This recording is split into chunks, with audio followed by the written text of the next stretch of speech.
Isang 37 years old na lalaki na kabilang sa watchlist ang arestado matapos ang isinagawang buy-bust operation ng Pasay City Police Station.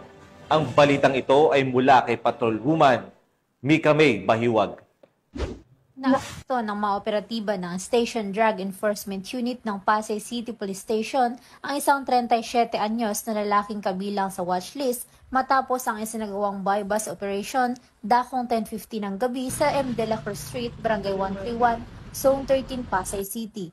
Kinilala ang suspect na si alias Bro, walang trabaho at residente ng Pasay City.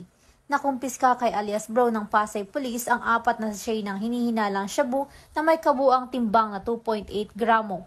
Kabilang din sa ebidensyang na-recover ang isang 500 peso bill na ginamit bilang buy-bust money. Dinala ang suspect sa SDEU para sa kaukulang dokumentasyon habang ang nakumpiskang droga ay isusumite sa SPD Forensic Unit para sa pagsusuri.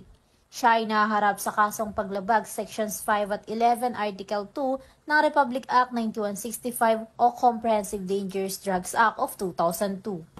Mula dito sa Camp Bagong Diwa, Bicutan, Taguig City, ako ang inyong PNN correspondent, Patrolwoman Mika May Bahiwag, alagad ng batas, tagataguyod ng balitang pulis.